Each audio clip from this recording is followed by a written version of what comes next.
ইয়া সাহিবাল জামালি ইয়া সাইয়্যিদাল বাশারি মিন ওয়াজহিকাল মুনীরি লাকাদ নাওয়ারাল কমার। ইয়া সাহিবাল জামালি ইয়া সাইয়্যিদাল বাশারি মিন ওয়াজহিকাল মুনীরি লাকাদ নাওয়ারাল কমার। লা ইউমকিনুস সানাউ কামা কানা হাক্কাহু বাদাজ খুদা বুজুর্গ তুহি কিসসা মুখতাসর।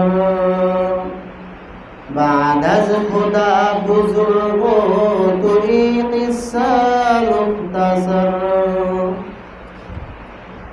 মুআজ্জাজ মুকাররম সম্মানিত মুসলিয়ান ইকরাম, আল্লাহ জাল্লা শানুহু আম্মা নওয়ালুর দরবারে লক্ষ কোটি শুকরিয়া জ্ঞাপন করছি যে মহান রব্বুল ইজ্জত আহকামুল হাকিমিন আপনাকে আমাকে ভালোবেসে আল্লাহ রব্বুল আলামিনের পবিত্র ঘরে আসার বসার সুব্যবস্থা করেছেন, তৌফিক দিয়েছেন। এই জন্য আমরা উচ্চ কণ্ঠে আওয়াজ তুলে আলহামদুলিল্লাহ। সম্মানিত মুসলিয়ান ইকরাম, খুতবার মধ্যে রাসূল আকরাম সাল্লাল্লাহু আলাইহি ওয়াসাল্লামের একখানা হাদিস পাঠ করা হয়েছে। আয়াতুল মুনাফিকি সালাসা, ইদা হাদ্দাসা কাযাবা ওয়া ইদা ওয়াদা আখলাফা ওয়া ইদা উতুমিনা খানা। সঙ্গে সঙ্গে এই আয়াতের প্রসঙ্গে পবিত্র কোরআনে কারীমের একাধিক আলোচনা চলে আসবে ইনশাআল্লাহ। এই আয়াতটা নিয়ে যদি, এই হাদিসটা নিয়ে যদি 3 সপ্তাহ আলোচনা করি তাহলে এই হাদিসটা নিয়ে আলোচনা করা শেষ হবে না ইনশাআল্লাহ। এই হাদিসটা নিয়ে 3 সপ্তাহ আলোচনা করব। যেহেতু হাদিসের মধ্যে রাসূল আকরাম সাল্লাল্লাহু আলাইহি ওয়াসাল্লাম 3টা শব্দ বলেছেন, 3টা কথা বলেছেন। আয়াতুল মুনাফিকি সালাসা, মুনাফিকের আলামত হলো 3টি। কয়টি? 3টি। কোনো জায়গায় আছে, কোনো বর্ণনা আছে 5টি আছে, 4টি আছে, তবে 3টি যে বর্ণনা এটা হলো বেশি গ্রহণযোগ্য। এই হাদিসটা বেশি বেশি পাওয়া যায়। আয়াতুল মুনাফিকি সালাসা, ওয়াইদা ওয়াদা আখলাফা। তাহলে হাদিসে কি বললো? ইদা উতুমিনা খানা ওয়াদা আখলাফা। মানুষ যদি কোনো কারোর সাথে কথা বলে, কথা বলার পরে অঙ্গীকার করলো, অঙ্গীকার ভঙ্গ করে, একে অপরের সাথে কথা বললো, কথা বলার সময় মিথ্যা বলে, কেউ কারো কাছে কোনো কিছু আমানত রাখলো, আমানতের খেয়ানত করলো। মোট কয়টা হলো? 3টা। কয়টা হলো? 3টা। তো রাসূল আকরাম সাল্লাল্লাহু আলাইহি ওয়াসাল্লাম বললেন কি? আয়াতুল মুনাফিকি সালাসা, ইদা হাদ্দাসা কাযাবা। যখনই কথা বলে তখনই মিথ্যা বলে। এটা কার আলামত? কার আলামত? মুনাফিকের আলামত। তো বাহ্যিক দৃষ্টিতে আমি এবং আপনি যদিও নামাজ পড়ি না কেন, বাহ্যিক দৃষ্টিতে আপনি এবং আমি সিজদা করি, বাহ্যিক দৃষ্টিতে আপনি এবং আমি রুকু সিজদা, নামাজ রোজা হজ যাকাত সব কিছু আদায় করতেছি, কিন্তু পয়গাম্বর বলল তুমি মুনাফিক। কারণ কি? কারণ হলো তুমি কথায় কথায় মিথ্যা কথা বলো, কথায় কথায় মিথ্যা কথা বলো। যদিও তুমি তোমাকে মুসলিম হিসাবে সাব্যস্ত করো, প্রকাশ করো, কিন্তু পয়গম্বর বললেন যে না, তুমি মুসলমান না, তুমি হলো মুনাফিক। তুমি তোমাকে মুসলমান স্বীকৃতি দিলে মুসলমানিত্ব হবে না। তুমি তোমাকে মুসলমানিত্ব স্বীকার করলে কি হবে না? মুসলমান হবে না। পয়গম্বর বলছে তুমি মুনাফিক। তো এখন কথা হলো, হুজুর মুনাফিক না হলে কাফের তো বলতে পারতো। বলে একটা বিষয় খেয়াল রাখবেন, কাফেরের বিষয়টা অনেক মারাত্মক। দেখবেন ওলামায়ে কেরাম সাধারণত ছোটোখাটো বিষয়ের ক্ষেত্রে নির্ভরযোগ্য মুফতি বিভাগে কাফের ফতোয়া দেয় না সহজে। আগে তার গতিবিধি লক্ষ্য করে সে কি পরিমাণে আল্লাহ তাআলার সাথে শিরকি করে, কি পরিমাণে আল্লাহ তাআলার অবাধ্য আচরণ করে, কি পরিমাণে ইসলামের বিধানকে সে লঙ্ঘন করে, একাধিক বিষয় দেখে তখন কি কাফের হওয়ার ফতোয়া লাগানো হয়। মাসাল তো মাসালা মনে করেন আমাদের নবীকে কেউ গালি দিল, আপনি কি মেনে নেবেন? বলেন বলেন না হাজির সাহেব, আমাদের পয়গম্বরকে গালি দিলে কি আপনি বসে থাকবেন? কেউ কিছুদিন কিছু বলতেছে না। আমাদের নবীকে গালি দিলে আমরা বসে থাকবো? আমরা বসে থাকবো না। তখন আপনি কি বলবেন? আপনি কে তখন তাকে মুসলমান বলবেন? আল্লাহ তাআলাকে নিয়ে কটূক্তি করলো, পয়গম্বরকে নিয়ে কটূক্তি করলো, পয়গম্বরের ইজ্জতের চাদর নিয়ে টানাটানি করলো, তখন কি আপনি তাকে মুসলমান বলবেন? কখনো না। শরীয়তের ছোটখাটো বিষয় এই সমস্ত ক্ষেত্রে তাকে মুনাফিক বা ফাসিক এমন বলা যাবে, ফট করে তাকে আমরা কাফের বলতে পারবো না। সঙ্গে সঙ্গে আমরা তাকে কি বলতে পারবো না? ছোটখাটো বিষয়ের জন্য কাফের বলতে পারবো না।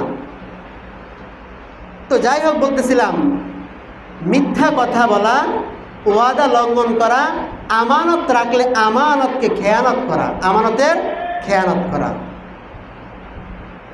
তো প্রথম যেই কথাটা, মিথ্যা কথা নিয়ে দীর্ঘ আলোচনা করতে হবে। এই আয়াতের প্রসঙ্গে কিছু আয়াতও চলে আসবে। আজকের বর্তমান যুগ উপযোগী কিছু আলোচনা আজকে করতে হবে, নৈতিক দায়িত্ব হিসাবে কিছু আলোচনাও করতে হবে। মুহতারাম হাজরিন, আইয়ামে জাহিলিয়ত তথা মুহাম্মদুর রাসূলুল্লাহ সাল্লাল্লাহু আলাইহি সাল্লাম যেই সময় অন্ধকার যুগে দুনিয়াতে আসছেন, চতুর্দিকে জাহিলিয়াতের বর্বরতা চলতো, নিষ্ঠুর অমানবিক আচরণ চলতো, জুলুম নির্যাতনের রাজ্য ছিল। একজন মানুষ আরেকজন মানুষকে খুন করে ফেলতো, এখনো তো করতেছে এগুলা। ওই দিন আরো ভয়াবহ অবস্থা ছিল। যেই সময় কোনো মানবতা ছিল না, বাবা তার মেয়ের সাথে দর্শন করত, বাবা তার মেয়ের সাথে দর্শন করত, সন্তান তার মায়ের সাথে দর্শন করত, শারীরিক সম্পর্কতে লিপ্ত হতো। এমন কঠিন পরিস্থিতি ছিল, কন্যা সন্তানকে মাটিতে পুঁতে ফেলা হতো। এমন কঠিন অন্ধকার যুগ ছিল আইয়ামে জাহিলিয়ত। ওই সময়ের মধ্যে মানুষ মিথ্যা কথা বলতো না। মিথ্যা কথা বলাকে ওই সময় অনেক খারাপ দৃষ্টিতে দেখা হতো। অথচ আমাদের সমাজে আপনি বলেন কি আর আমি বলেন কি, আপনি যেমন আমিও সেমন। আমি যে ভালো তা না, আপনি যে ভালো তা না, সকলেই এই রোগে আক্রান্ত। পয়গম্বর বলেন, ইতিহাসের কিতাবে পাওয়া যায়, পয়গম্বর হাদিসের মধ্যে পাওয়া যায়, বুখারীর প্রথম হাদিস একেবারে হযরত আবু সুফিয়ান থেকে বর্ণিত। আইয়ামে জাহিলিয়াতের মধ্যে মানুষ একটা মিথ্যা কথা বললে চিন্তা ফিকির করে কথা বলতো। সম্মানিত মুসলিম একরাম, বুখারী শরীফের বর্ণনায় এসেছে, আল্লাহর রাসূল রাহমাতাল লিল আলামিন সাল্লাল্লাহু আলাইহি ওয়াসাল্লাম, আল্লাহর পয়গম্বরকে যখন নবুয়ত দেওয়া হলো, 40 বছর বয়স যখন পয়গম্বরে উপনীত হলো, বয়স উপনীত হলো, আল্লাহর পয়গম্বরকে নবুয়ত দেওয়া হলো। আল্লাহর পয়গম্বর মক্কাতে দাওয়াতের কাজ করতে লাগলেন। মানুষের দ্বারে দ্বারে গিয়ে, মানুষের ঘরে ঘরে গিয়ে দাওয়াত ইসলামের, দিন ইসলামের দাওয়াতের বাণী পৌঁছাইলেন। ওই সময়ের মধ্যে পয়গম্বর আরবি সাল্লাল্লাহু আলাইহি ওয়াসাল্লাম রোম দেশের বাদশার কাছে একটা চিঠি লিখলেন। ও রোম দেশের বাদশাহ, আল্লাহ তাআলা আমাকে এই দুনিয়াতে নবী হিসেবে পাঠিয়েছেন। গোটা পৃথিবীর সর্বশ্রেষ্ঠ নবী হিসেবে আমাকে রাহমাতাল লিল আলামিন হিসেবে পাঠিয়েছেন। আমি তোমাদের কাছে দ্বীন ইসলামের বাণী নিয়ে এসেছি, তোমরা তা গ্রহণ করো। চিঠি যখন রোমের বাদশার কাছে পৌঁছল, রোমের বাদশাহ চিঠিটা সুন্দরভাবে পাঠ করে দেখলেন। সেখানে লেখা আছে, এক আল্লাহ তাআলাকে স্বীকার করো, আল্লাহ ছাড়া অন্য কোনো মাবুদ নাই। বিভিন্ন কথা সেখানে লিখছেন। রোমের বাদশাহকে আহ্বান করেছেন, ও রোমের বাদশাহ, তুমি দ্বীন ইসলামকে কবুল করে নাও। রোমের বাদশাহ চিঠি পড়ার পরে তার অধীনস্থ লোকদেরকে নির্দেশ দিলেন, ও আমার অধীনস্থ লোকেরা, তোমরা যদি মক্কা মদিনার কোনো লোকজনকে পাও, মক্কার কোনো ব্যক্তিকে পাও, আমার দরবারে তাকে ধরে নিয়ে আসবে। এখন রোমের বাদশার বিভিন্ন কর্মচারীরা বিভিন্ন জায়গায় খোঁজাখুঁজি করতে লাগলো, কোন জায়গায় পাওয়া যায়। মক্কার লোক কোথায় পাওয়া যায়? একজন লোককে পাইলেন, আবু সুফিয়ান। বলেন নাম কি? বলেন না নাম কি? আবু সুফিয়ান। আবু সুফিয়ান, আবু সুফিয়ান নামে একজন লোককে পাইলেন। আবু সুফিয়ান নামক ব্যক্তি ব্যবসায়ী ব্যক্তি ছিলেন। ব্যবসার উদ্দেশ্যে তিনি রোম দেশে গিয়েছিলেন। রোমের বাদশার কর্মীরা তাকে ধরে নিয়ে, প্রজারা তাকে ধরে নিয়ে বাদশার কাছে পেশ করলেন। বাদশাহ আবু সুফিয়ানকে প্রশ্ন করলেন, কথাগুলো খেয়াল করে শুনবেন। আবু সুফিয়ান এখনো ইসলাম ধর্ম গ্রহণ করে নাই। আবু সুফিয়ান ওই সময় ছিল মক্কার অনেক বড় একজন কাফেরদের লিডারদের থেকে একজন ছিলেন আবু সুফিয়ান। আবু সুফিয়ানকে বাদশার সামনে পেশ করা হলো। এ বাদশাহ, হে আবু সুফিয়ান, আমার কয়েকটা প্রশ্ন জবাব দিবে। তুমি তো মক্কা থেকে এসেছো। বলে জি হ্যাঁ, আমি মক্কা থেকে এসেছি। বলে তোমাদের সেখানে কি একজন নবুয়তের দাবিদার আছে কিনা? বলে হ্যাঁ, একজন নবুয়তের দাবি করেনেওয়ালা একজন ব্যক্তি আছে, তার নাম হলো মুহাম্মদ। আবু সুফিয়ানকে বাদশাহ আবার প্রশ্ন করলেন, ও আবু সুফিয়ান, বলো তার বংশের পরিচয় কি?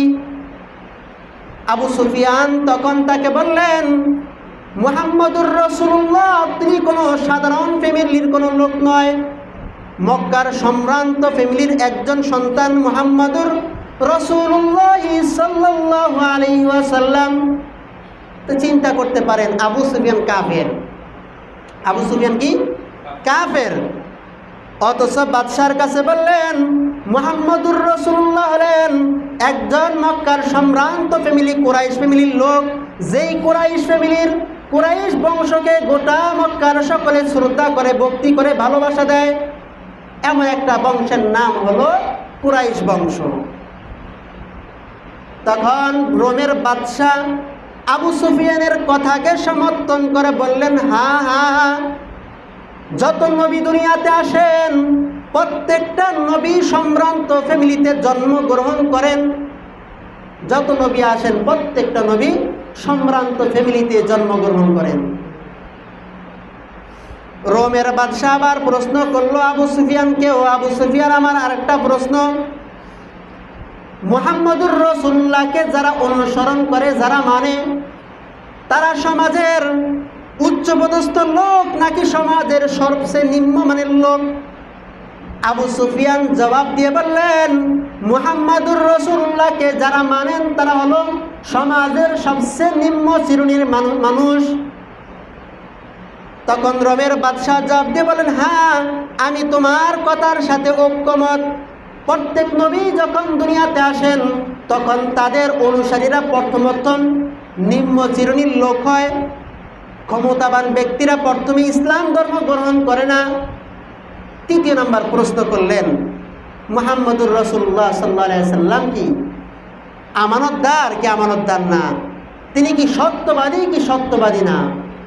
আবু সুফিয়ান তখন তাকে বললেন, ও রোমের বাদশাহ, মুহাম্মদুর রাসূলুল্লাহ শুধু সত্যবাদী নয়, গোটা মক্কার সকল মানুষ মুহাম্মদুর রাসূলুল্লাহকে আল আমিন নামে উপাধি দিয়েছেন। সুবহানাল্লাহ বলেন। মুহাম্মদুর রাসূলুল্লাহকে আল আমিন নামে উপাধি দিয়েছেন। যদিও মানুষ কাফের, যদিও মুহাম্মদুর রাসূলুল্লাহকে দেখতে পারেন না, সকলে এক বাক্যে মেনে নিয়েছেন মুহাম্মদুর রাসূলুল্লাহ সাল্লাল্লাহু আলাইহি ওয়াসাল্লাম হলেন সত্যবাদী। মুহতারাম হাজরিন,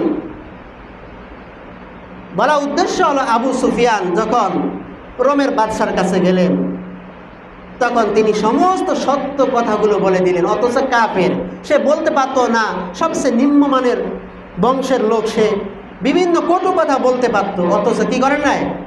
আবু সুফিয়ান কাফের হওয়া সত্ত্বেও কোনো কটু কথা বলেন নাই।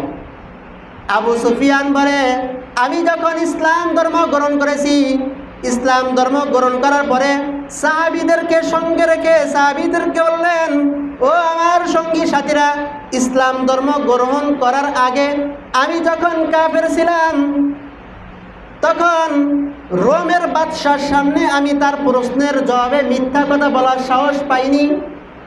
কেননা আমাকে যখন রোমের বাদশা প্রশ্ন করলেন আমি তার কথার মাত্র জবাব দিচ্ছি, আমি সেখানে মিথ্যা কথা বলবো, এটা আমার বিবেকে বাঁচতেছে, কিভাবে আমি মিথ্যা কথা বলি। মুহতারাম হাজিরিন, তাহলে বোঝা গেল আইয়ামে জাহিলিয়াতের মধ্যে, বর্বরতার যুগের মধ্যে কাফের যারা ছিলেন তারাও একটা মিথ্যা কথা বলতে হলে হুঁশ জ্ঞান করে কথা বলতেন, মিথ্যা কথা বলতেন না। অথচ আমাদের সমাজের মধ্যে মিথ্যার সয়লাভ চলতেছে। একজন ব্যক্তি, ব্যবসায়ী ব্যক্তি, একজন ব্যক্তি অফিস আদালতে চাকরি করেন, মনে করেন অফিস থেকে 10 দিনের ছুটি নিয়েছে। ছুটি নেওয়ার পরে 10 দিনের ছুটি শেষ, এখন চলে যেতে হবে তার কর্মস্থলে। আমাদের সমাজের লোক কী করে? অনেকে আছে মেডিকেল রিপোর্ট বের করে, মেডিকেল রিপোর্ট বের করে পাঠিয়ে দেয় অফিসে যে আমি অসুস্থ, আমি আসতে পারবো না। করে কিনা এটা? করে না?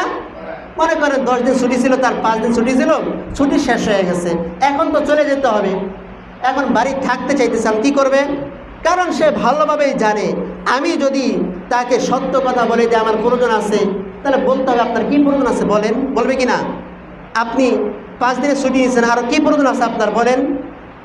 এখন সে কি করে? মিথ্যার আশ্রয় নেয়। মিথ্যার আশ্রয় নিয়ে বলে যে দেখেন আমার মেডিকেল রিপোর্ট, আমি অসুস্থ, আমার বাড়িতে থাকতে হবে।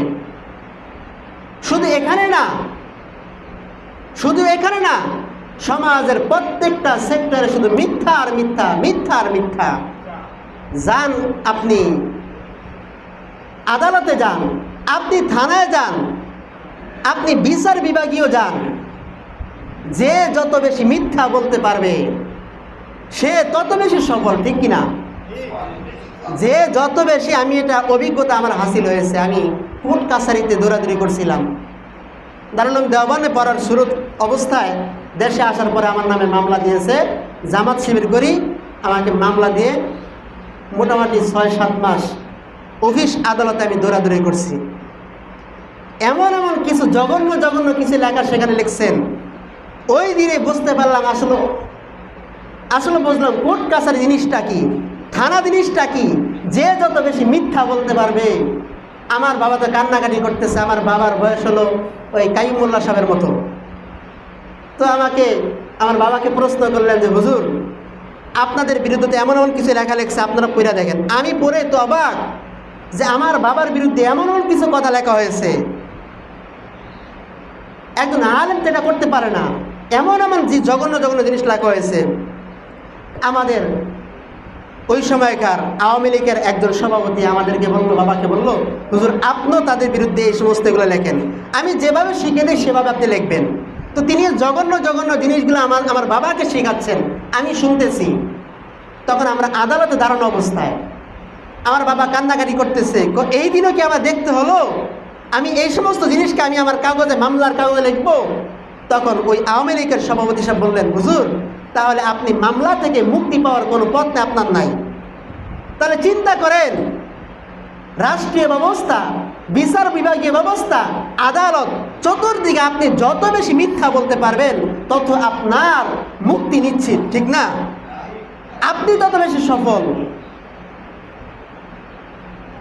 যদিও দুই একটা সত্য অনেক সময় এদিক সেদিক হয়, কিন্তু অধিকাংশ মিথ্যা অফিস আদালতে মিথ্যাই চলে। যে যত বেশি মিথ্যা বলতে পারবে তত বেশি তার জন্য কল্যাণকর। এই জন্য পয়গম্বর আরবি সাল্লাল্লাহু আলাইহি সাল্লাম বলেছেন, আয়াতুল মুনাফিকি সালাসা, ইযা হাদাসা কাযাবা ওয়া ইযা ওয়াদা আখলাফা ওয়া ইযা উতমিনা খানা। এক নাম্বার হলো, যখন কোনো মানুষ কথা বলে তখন মিথ্যা বলে, এটা হলো মুনাফিকের আলামত। মানুষ যদিও নিজেকে দাবি করে আমি মুসলমান, বলে তুমি মুসলমান না, তুমি মুনাফিক। ইন্নাল মুনাফিকিনা ফিদ দারকিল আসফালি মিনান নার। মুনাফিক সম্পর্কে কোরআন বলেন, জাহান্নামের সবচেয়ে নিচের জায়গায় থাকবে মুনাফিকরা, জাহান্নামের সবচেয়ে নিচে তলদেশে থাকবে মুনাফিকরা। এত মারাত্মক মুনাফিকদের বিধান। সম্মানিত উপস্থিতি, আল্লাহর নবী মুহাম্মদুর রাসূলুল্লাহ সাল্লাল্লাহু আলাইহি ওয়াসাল্লাম একজন মহিলাকে দেখলেন, মহিলার সামনে একটা বাচ্চা দাঁড়িয়ে আছেন। হাদিসে এসেছেন একজন বাচ্চা দাঁড়িয়ে আছেন। আল্লাহর নবী মুহাম্মদুর রাসূলুল্লাহ সাল্লাল্লাহু আলাইহি ওয়াসাল্লাম মহিলাকে দেখলেন, বাচ্চাকে ডাকতেছেন। আসো আমার কোলে আসো। বাচ্চা সেই মহিলার কোলে যাবে না বলে আমি যাব না। বাচ্চাকে সম্বোধন করে মহিলা বললেন, আমি তোমাকে খাবার দিব, আমি তোমাকে অমুক দিব, আমার কোলে আসো। আল্লাহর নবী মুহাম্মদুর রাসূলুল্লাহ সাল্লাল্লাহু আলাইহি ওয়াসাল্লাম মহিলাকে ধরে ফেললেন। মহিলাকে বললেন, সত্যি কি তুমি বাচ্চাকে কিছু দিবে কিনা? মহিলা বলল, হ্যাঁ, আমার কাছে খেজুর আছে, আমি এই বাচ্চাটাকে খেজুর দিব। আল্লাহর নবী মুহাম্মদুর রাসূলুল্লাহ সাল্লাল্লাহু আলাইহি ওয়াসাল্লাম বললেন, তুমি যদি বাচ্চাকে খেজুর না দিতে, তার সাথে প্রতারণা করতে, তাহলে তুমি মুনাফিকদের কাতারে তোমার নাম লিপিবদ্ধ হতো। নাউজুবিল্লাহ। তাহলে তোমার নামটা কোথায় লিপিবদ্ধ হতো? মুনাফিকদের তালিকায় তোমার নামটা লিপিবদ্ধ হতো। এই হাদিস দ্বারা বোঝা যায় বাচ্চাদের সাথে মিথ্যা কথা না বলা। আপনি যখন বাচ্চাদের সাথে মিথ্যা কথা বলবেন, তখন বাচ্চারা ভাববে না মিথ্যাটা কোনো জঘন্য কোনো অপরাধ না। অথচ আইয়ামে জাহিলিয়াতের মধ্যে মিথ্যাটা ছিল সবচেয়ে একেবারে নিম্নমানের কাজ। কাফের বেঈমান মিথ্যা কথা বলতো না। অথচ আমরা মুসলমান 5 ওয়াক্ত নামাজ পড়ি, হজ করি, যাকাত দিই, রোজা রাখি, সব কিছু করি, অথচ আমরা মিথ্যা ছাড়তে পারি না। আপনিও যেই লেভেলের, আমিও সেই ধরনের। এই না যে আমি ভালো আপনি খারাপ, সেটা বলছি না। মুহতারাম হাজরিন, মুহাম্মদুর রাসূলুল্লাহ সাল্লাল্লাহু আলাইহি ওয়াসাল্লাম কখনো মিথ্যা কথা বলতেন না। তবে মুহাম্মদুর রাসূলুল্লাহ সাল্লাল্লাহু আলাইহি ওয়াসাল্লাম অনেক সময় হাসি মজাকের মাধ্যমে আমরা বিভিন্ন মিথ্যা কথা বলে ফেলি। আল্লাহ রাসূল সাল্লাল্লাহু আলাইহি ওয়াসাল্লাম বললেন যে না, হাসি মজাক করে, কৌতুক করে অনেক মানুষ আছে, অনেক বক্তা আছেন, বয়ানের মঞ্চে বসলে বিভিন্ন কথা বলে, কৌতুক বলে, মানুষদেরকে হাসায়। যেই কথা বলে হাসায়, সেই সমস্ত কথার না আছে কোনো ভিত্তি নাই। এই সমস্ত কথা কল্প কাহিনী, কিসসা কাহিনী বলে যখন মানুষদেরকে হাসায়, তখন মুহাম্মদুর রাসূলুল্লাহ সাল্লাল্লাহু আলাইহি ওয়াসাল্লাম বলেন, ওই সমস্ত ব্যক্তি মিথ্যা বলে হাসানোর কারণে ওই ব্যক্তির 2টা ক্ষতি হবে। একটা হলো মিথ্যা বলার কারণে তার মিথ্যার শাস্তি, 2 নম্বর হলো সে মিথ্যাকে কোনো ছোটোখাটো কোনো অপরাধ মনে করতেছে, বড় কোনো অপরাধ মনে করে না। এই জন্য ঈমান চলে যাওয়ার আশঙ্কা আছে। আল্লাহ মাফ করুন।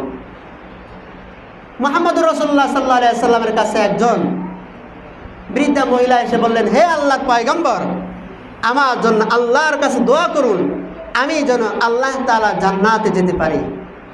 আল্লাহর রাসূল মস্কারি করে, মজা করে বলতেছেন, কয় না না না, বুড়া মানুষ কোনো জান্নাতে যাবে না, যান যান সরেন, বুড়া মানুষ জান্নাতে যাবে না।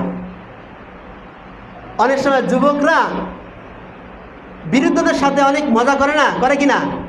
করে। মুহাম্মদুর রাসূলুল্লাহ সাল্লাল্লাহু আলাইহি ওয়াসাল্লাম মজা করে বলেন, না না, তুমি জান্নাতে যেতে পারবে, তুমি সরো, তুমি কি এর জান্নাতে, তুমি বুড়া মানুষ। তখন ওই লোকটা কান্নাকাটি করতেছেন, বৃদ্ধা মহিলা কান্নাকাটি করতেছেন, হে আল্লাহর রাসূল, আমি কি অপরাধ করলাম? আমরা বুড়ারা কি অপরাধ করলাম? আমরা কেন জান্নাতে যাব না? আল্লাহর রাসূল মুহাম্মদুর রাসূলুল্লাহ সাল্লাল্লাহু আলাইহি ওয়াসাল্লাম জবাব দিয়ে বলেন যে না, তোমরা যারা বৃদ্ধা আছো, তোমরা 30 বছরের, তোমরা 27 বছরের যুবতী হয়ে জান্নাতে প্রবেশ করো। সুবহানাল্লাহ। 27 বছরে 30 বছরের যুবতী হয় তোমাদেরকে আল্লাহর জান্নাতে প্রবেশ করানো হবে। সুবহানাল্লাহ বলেন। তাহলে দেখেন পয়গম্বর কত সুন্দর করে তাদের সাথে মজাক করলেন। একদিক থেকে দেখা যায় বুড়ারা জান্নাতে যাবে না, ঠিকই যাবে না। যাবে বলেন? যাবে বুড়ারা জান্নাতে যাবে না। 27 বছরের যুবতী করে তাদেরকে জান্নাতে দেওয়া হবে। আল্লাহর নবী মুহাম্মদুর রাসূলুল্লাহ সাল্লাল্লাহু আলাইহি ওয়াসাল্লামের কাছে গ্রাম থেকে একজন সাহাবী আসলেন, ও আল্লাহর রাসূল, আমি বহু দূরে থেকে এসেছি, আমি আমার গন্তব্যস্থলে যেতে পারছি না, আমার একটা বাহন লাগবে, উট লাগবে। আল্লাহর রাসূল সাল্লাল্লাহু আলাইহি ওয়াসাল্লামের কাছে উট চাইলেন। আল্লাহর পয়গম্বর বললেন, ঠিক আছে, আমি তোমাকে একটা উটনির বাচ্চা দিব। এখনকার তো আমাদের যানবাহনের অভাব নাই, রাস্তার মোড়ে দাঁড়াইলে গাড়ি চলে আসে, আটিবাজার যাওয়ার প্রয়োজন চলে যায়, ঘাটাচর যাওয়ার প্রয়োজন সঙ্গে সঙ্গে 8-10 মিনিটে 20 মিনিটে চলে যায় ঘাটাচরে, আটিবাজারে।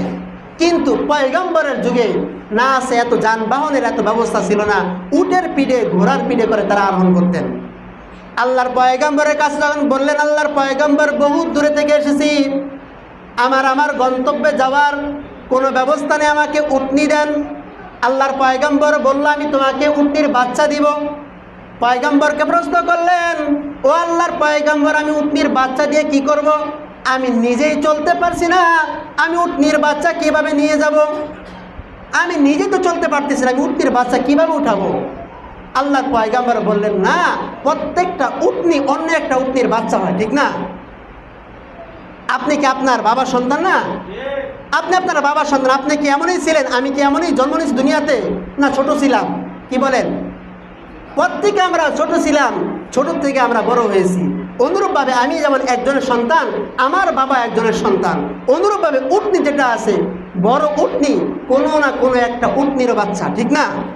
তো দেখেন, আল্লাহর পয়গম্বর সাল্লাল্লাহু আলাইহি ওয়াসাল্লাম কৌতুক করেছেন, মজা করেছেন, তবে সত্য কৌতুক, সত্য কৌতুক করেছেন, কোনো মিথ্যার কোনো আশ্রয় নেন নাই। সম্মানিত উপস্থিতি, কয়টা বাজে? 11। সম্মানিত উপস্থিতি, বর্তমানে আপনারা সকলে জানেন মিথ্যাটা এত অধিক পরিমাণে সয়লাভ করেছে। সম্ভবত গত মঙ্গলবার দিন এক মসজিদের ইমাম, আপনারা যারা অনলাইন, আপনারা যারা সোশ্যাল মিডিয়াতে দেখেছেন, একজন ইমামকে দুই পক্ষের লোক একত্রিত করে মিথ্যা অপবাদ দিয়ে গাছের সাথে বেঁধে তাহার কাছ থেকে স্বীকৃতি নিচ্ছে, বলো আমরা তোমাকে যা শিখে দিই তোমরা তা বলবে, আমরা যা শিখে দিই তোমাকে তাই বলতে হবে। তাকে গাছের সাথে বেঁধে তাকে একটা অপবাদ দিয়ে পুলিশের হাতে উঠিয়ে দিয়েছেন। শুধু তাই নয়, জনগণ এমন পিটানি দিল, পিটাইতে পিটাইতে দেখি আর লড়তে চড়তে পারতেছে না, সেই ইমামের জামাটা এই পরিমাণ ছিঁড়ে গেছে। দেখেন, দিন শেষে আমরা সকলে ভাই। তার সাথে আমার মতের পার্থক্য থাকতে পারে। মাওলানা রইসউদ্দিন আল কাদেরী, হতে পারে তার সাথে আমার মতের পার্থক্য, তার মতের সাথে আমার মিল থাকতে পারে, নাও থাকতে পারে, তার আকীদার সাথে আমার মিল থাকতে পারে, না থাকতে পারে। তাই বলে একজন ইমানদারকে, একজন মুসলমানকে, একজন আলেমকে মিথ্যা অপবাদ দিয়ে গাছের সাথে বেঁধে রক্তাক্ত করে তাকে পুলিশে হাতে তুলে দিয়েছেন। এমনও দেখা গিয়েছে সে পানি চেয়েছেন, তার সামনে পুলিশ পানি ধরেছেন, যখন পানির জন্য মুখটা এনেছেন সঙ্গে সঙ্গে বোতলটাকে আস্তে সরে ফেলছেন। মাম পানির বোতল ছিল তার হাতে, পুলিশের হাতে। তো কোন নিষ্ঠুর জগতে আমরা বসবাস করি, চিন্তা করেন। আজকে মানবতা কোথায়? আজকে মানবতা কোথায়? প্রত্যেকেরই সন্তান আছে, প্রত্যেকেরই পরিবার আছে, প্রত্যেকের বাচ্চা কাচ্চা আছে। একটু যদি মানুষ চিন্তা করতো, আরে আমি তাকে মারবো কিভাবে, তার তো একটা সন্তান আছে, তার সন্তানের কি হবে, তার ভবিষ্যৎটা কি হবে। আজকে মানুষ নাই, জানোয়ারে পরিণত হয়েছে। কুত্তা বিলাই শুকুরের দাম আছে, আজকে মানুষের দাম নাই। গোটা পৃথিবীর সকল ইহুদি খ্রিস্টান মানুষ বলেন, মুসলমান বলেন, হিন্দু বলেন, সকল ধর্ম অবলম্বীর কাছে মুসলমানদের রক্তের যেমন দাম নাই, ঠিক তদ্রূপভাবে মুসলমানদের থেকে একেবারে এক শ্রেণী যারা আছেন আলেম সমাজ, আলেমদের রক্তের সমাজ বিন্দু পরিমাণ দাম নাই, ঠিক কিনা? আজকে যদি এমন হতো, সে যদি অপরাধ করেই থাকে, দেশে বিচার ব্যবস্থা ছিল। দেখেন, তার সাথে আমাদের মতের পার্থক্য আছে, কিন্তু ইমানি দায়িত্ব কথাগুলো বলা। তার মা কান্নাকাটি করতেছে, তার সন্তান কান্নাকাটি করতেছে, কে তাকে জবাব দিবে? কে তাকে তার সন্তানকে আদর করবে, আদর্শ করবে?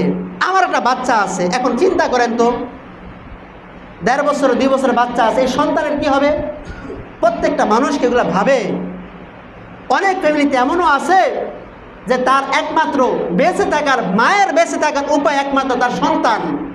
এখন যদি সেই সন্তানকে মেরে ফেলে, তার মায়ের কি অবস্থা হবে? আল্লাহু আকবার। গোটা পৃথিবী যতই সামনে আগাচ্ছে, ততই বর্বরতা বাড়তেছে।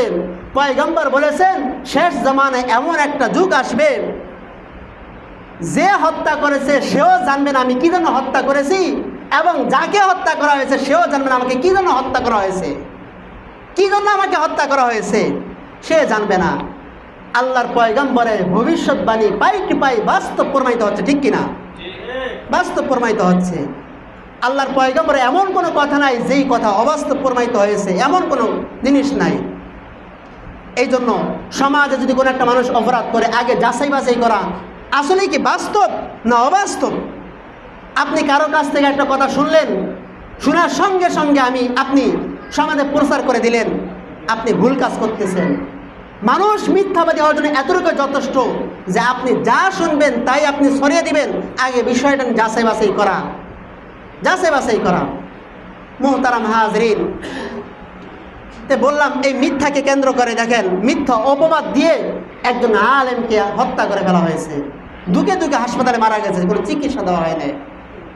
মুহতারাম হাজরিন, আমাদের বাংলাদেশে বিভিন্ন সময় 1 মাস পরে, 2 মাস পরে, 5 মাস পরে এক একটা ইসলাম বিরোধী, সমাজ বিরোধী, মানবতা বিরোধী কিছু কৃষ্টি কালচার মাথাচাড়া দিয়ে উঠে। যেই সমস্ত বিষয়গুলো যদি আমরা না বলি তাহলে আল্লাহর আদালতে জবাবদিহিতা কাঠ করে দাঁড়াতে হবে। তার থেকে একটা হলো, একেবারে বাংলা কথায় বলি, অনেকে আছে সেই কথা বুঝবে না, নারী অধিকার সংস্কার কমিশন। নারী সংস্কার কমিশন কি?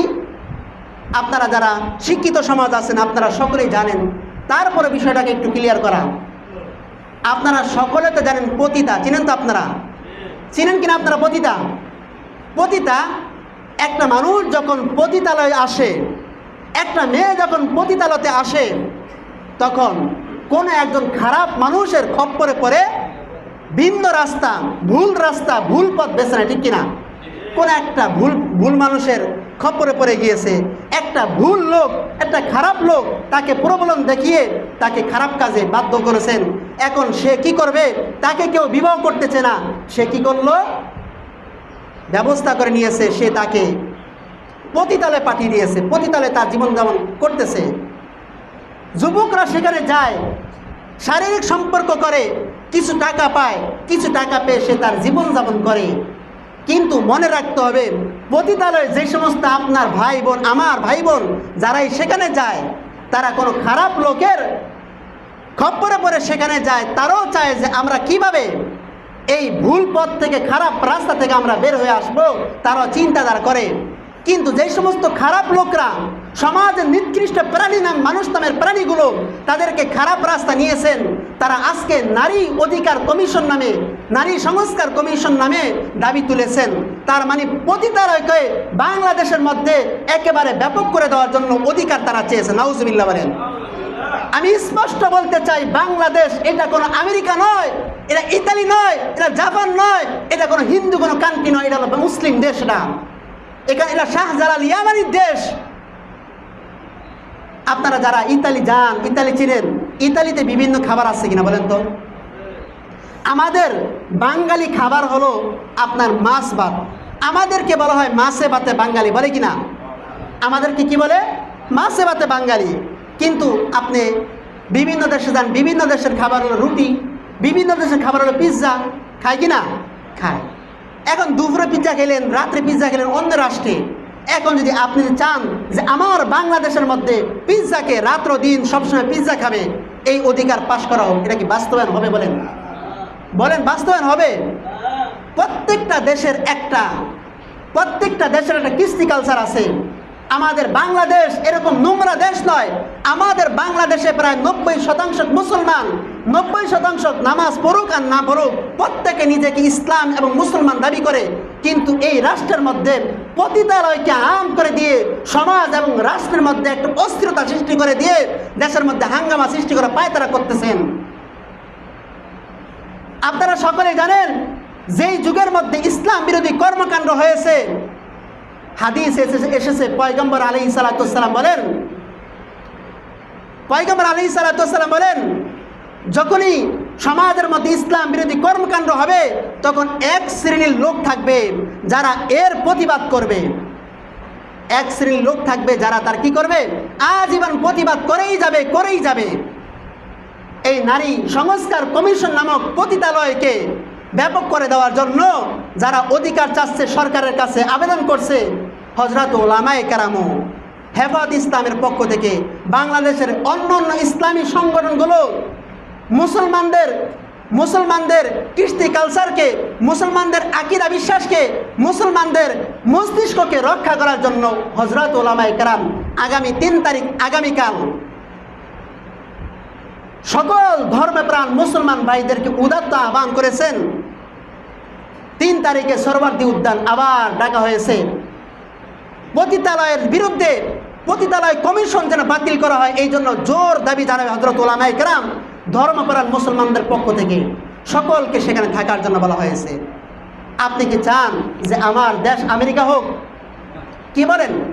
আপনি কি চান আমার দেশ আমেরিকা হোক, আমার দেশ ফ্রান্সের মতন দেশ হোক, আমার দেশ অন্য অন্য অসভ্য দেশ, পশ্চিমা দেশ, যেই সমস্ত দেশের মধ্যে স্বামী তার স্ত্রীকে কোনো অধিকার দেয় না, অথচ বাংলাদেশ এমন একটা দেশ যেই দেশের মধ্যে ইসলামীভাবে, শরীয়তের বিধানগতভাবে, রাষ্ট্রীয় কানুনভাবে স্বামী তার স্ত্রীর হক দিতে বাধ্য। বাধ্য কি বাধ্য না বলেন? বাধ্য কি বাধ্য বলেন না? বাধ্য। স্বামী তার স্ত্রীর হক দিতে বাধ্য, রাষ্ট্রীয়ভাবে যেমন বাধ্য, শরীয়তের বিধানগতভাবে বাধ্য। কিন্তু পশ্চিমা দেশগুলোর মধ্যে স্বামী তার স্ত্রীর হক দিতে কোনো বাধ্য না। এখানে অনেকগুলো বিষয় আছে, কথা বললে অনেক কথা। মনে করেন স্বামী স্ত্রীর মধ্যে অমিল হলো, তখন স্ত্রী কি করবে? স্ত্রী বলবো পতিতালয় তো আইন করা হয়েছে, পতিতালয় কমিশনকে তো অনুমোদন দেওয়া হয়েছে, স্বামীর সাথে অভিনয় করে সে চলে যাবে পতিতালয়ে, সে রাত্র দিন পতিতালয়ে পার করবে। স্বামী যখন দেখবে তার স্ত্রী শারীরিক সম্পর্কিত অক্ষম, পারতেছে না, বিভিন্ন সমস্যার কারণে, দুর্বলতার কারণে, অসুস্থতার কারণে, যাবে কোথায়? পতিতালয়ে চলে যাবে। এখন সমাজ ব্যবস্থা কি হবে? তখন কি আর ফ্যামিলির মধ্যে কোনো শান্তি থাকবে বলেন? না জাহান্নামের আগুনে পরিণত হবে? বলেন না, জাহান্নামের আগুনে পরিণত হবে। পশ্চিমা দেশগুলো থেকে আমরা অন্য অন্য দিক থেকে ভালো না থাকলেও আমরা আলহামদুলিল্লাহ পারিবারিকভাবে আমরা অনেক ভালো আছি। এই জন্য তো বলি আজকে দেশের মধ্যে যারও সন্তান কেন অত অধিক পরিমাণ 6 লাখ, যারা ইসলামের বিরুদ্ধে কথা বলতে যাদের মুখে লাগাম লাগে না, একটু হুশ জ্ঞান করে কথা বলে না, এই জন্যই ভাবতেছি বাংলাদেশ আগে এমন ছিল না। আজকে দিন দিন যারা সন্তান বাংলাদেশে ভরে যাচ্ছে আর ইসলামের বিরুদ্ধে এক সময় কটূক্তি করছে। ইসলাম এবং মুসলমান যখন মাঠে নামে তখন এই মুসলমানদের বিরুদ্ধে মামলা দায়ের করা হয়, মুসলমানদেরকে ক্রস ফায়ার দেওয়া হয়। সম্মানিত মুসলমান বন্ধুগণ, এই দায়িত্ব শুধু উলামায়ে কেরামের না, এই দায়িত্ব আমার নয়, এই দায়িত্ব আপনার, এই দায়িত্ব সকলেরই এই দায়িত্ব। এই জন্য এই পতিতালয় কমিশনকে বন্ধ করার জন্য সকল দল মত নির্বিশেষে আগামী 3 তারিখে হযরত উলামায়ে কেরাম হেফাজত ইসলামের পক্ষ থেকে সমাবেশ ডেকেছেন। এই পতিতালয় কমিশনকে যেন বন্ধ করা হয়। আল্লাহ রাব্বুল আলামিন আমাদের সকলকে যাওয়ার তৌফিক দান করুন। ওয়া আখিরুদ দাওয়ানা আলহামদুলিল্লাহি রাব্বিল আলামিন। যারা